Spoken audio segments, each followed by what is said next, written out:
Mateus capítulo 27. Quando amanheceu, todos os principais sacerdotes e os líderes religiosos reuniram-se em conselho para condenar Jesus à morte. E amarrando-o, levaram-no e o entregaram a Pilatos, o governador.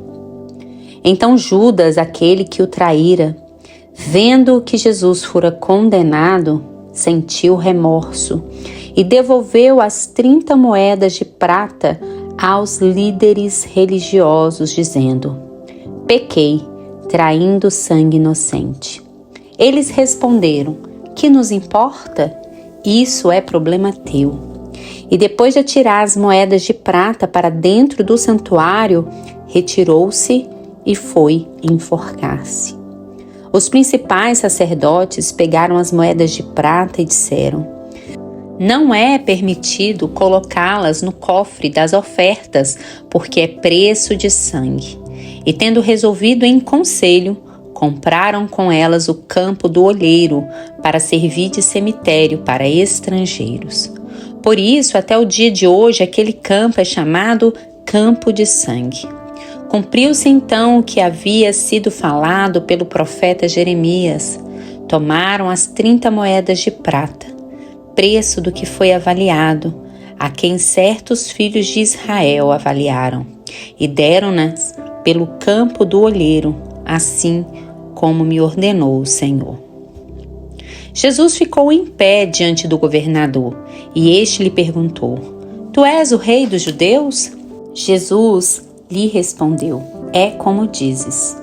Mas ao ser acusado pelos principais sacerdotes e pelos líderes religiosos, Jesus nada respondeu.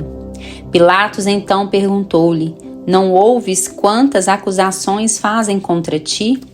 E Jesus não lhe respondeu a uma pergunta sequer, de modo que o governador ficou muito admirado. Por ocasião da festa, o governador costumava soltar um preso que o povo escolhia conforme queria. Naquela ocasião, havia um preso bem conhecido chamado Barrabás. Então Pilatos perguntou ao povo que se ajuntara: qual destes quereis que vos solte? Barrabás ou Jesus chamado Cristo? Pois ele sabia que o haviam entregado por causa de inveja. E estando ele sentado no tribunal, sua mulher mandou dizer-lhe: não te envolvas na questão deste justo, porque hoje em sonho sofri muito por causa dele. Mas os principais sacerdotes e os líderes religiosos convenceram as multidões a que pedissem Barrabás e mandassem matar Jesus. Então o governador perguntou-lhes: qual dos dois quereis que eu vos solte? Eles disseram: Barrabás. E Pilatos perguntou-lhes: que farei então de Jesus chamado Cristo?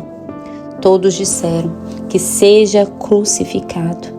Pilatos, porém, disse: mas que mal ele fez? Eles, contudo, gritavam ainda mais: que seja crucificado. Percebendo que nada conseguia, mas pelo contrário que o tumulto aumentava, Pilatos mandou trazer água e, lavando as mãos diante da multidão, disse: sou inocente do sangue deste homem. Isso é problema vosso. E todo o povo respondeu: o sangue dele caia sobre nós e sobre nossos filhos.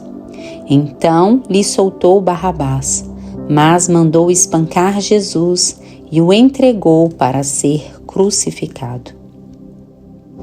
Então os soldados do governador levaram Jesus ao pretório e reuniram-se em torno dele todo o destacamento. E despindo-o, vestiram-lhe um manto vermelho muito brilhante e fizeram uma coroa de espinhos e a puseram na sua cabeça.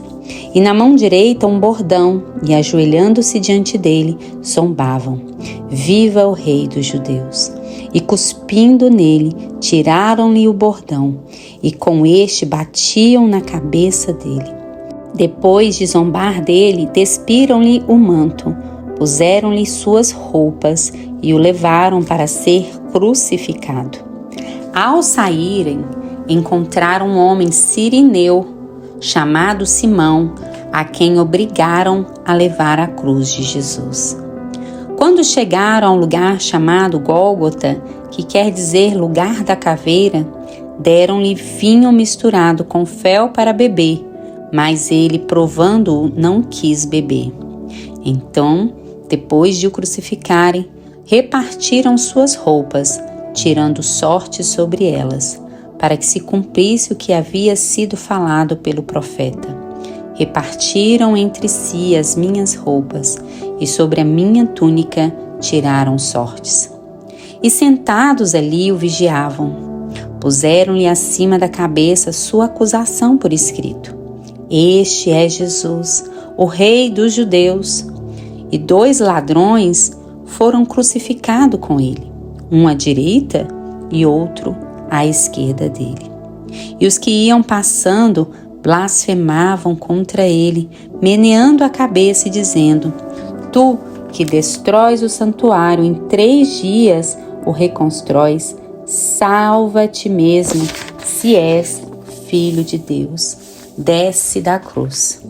E os principais sacerdotes, com os escribas e líderes religiosos, também zombavam.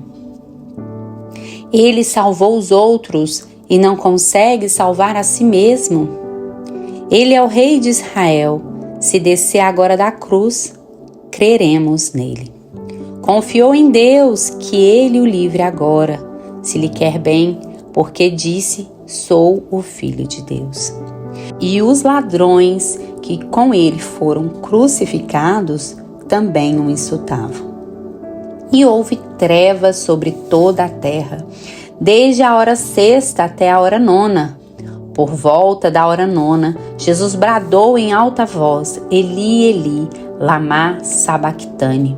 Isto é: Deus meu, por que me desamparastes? Alguns dos que estavam ali, ouvindo isso, diziam: Ele chama por Elias. E logo um deles correu, pegou uma esponja, ensopou-a em vinagre e, pondo-a numa haste, deu-lhe de beber. Os outros, porém, disseram: Deixa, vejamos se Elias vem salvá-lo. E Jesus, bradando de novo em alta voz, entregou o Espírito. E eis que o véu do santuário se rasgou em 2, de alto a baixo. A terra tremeu e as rochas se partiram. Os sepulcros se abriram e muitos corpos de santos que haviam morrido foram ressuscitados. E saindo dos sepulcros, depois da ressurreição de Jesus, entraram na cidade santa e apareceram a muitos. O centurião e os que com ele vigiavam Jesus, vendo o terremoto e as coisas que aconteciam, ficaram aterrorizados e disseram: É verdade, este era o Filho de Deus. E muitas mulheres que haviam seguido Jesus desde a Galiléia para ouvi-lo, também estavam ali, olhando de longe. Entre elas se achavam Maria Madalena, Maria, mãe de Tiago e de José, e a mãe dos filhos de Zebedeu. Ao cair da tarde, um homem rico, chamado José, que também era discípulo de Jesus, veio de Arimateia. E foi a Pilatos e pediu o corpo de Jesus. Então Pilatos mandou que o corpo lhe fosse entregue. E José, tomando o corpo, envolveu-o num pano limpo de linho e depositou em seu sepulcro novo que havia escavado na rocha. E fazendo rolar uma grande pedra sobre a entrada do sepulcro, retirou-se. Mas ficaram ali Maria Madalena e a outra Maria, sentadas diante do sepulcro. No outro dia, isto é, o dia seguinte à preparação, os principais sacerdotes e os fariseus reuniram-se diante de Pilatos e disseram: Senhor, lembramo-nos de que aquele enganador, quando ainda vivo, afirmou: Depois de 3 dias ressuscitarei. Manda, pois, que o sepulcro seja vigiado com segurança até o terceiro dia, para não acontecer que, vindo os discípulos, roubem o corpo e digam ao povo: ele ressuscitou dos mortos, e assim o último engano será pior do que o primeiro. Pilatos lhes disse: tendes uma guarda, ide e dai-lhe a segurança que puderdes. Então eles foram e mantiveram o sepulcro seguro, lacrando a pedra e deixando ali a guarda.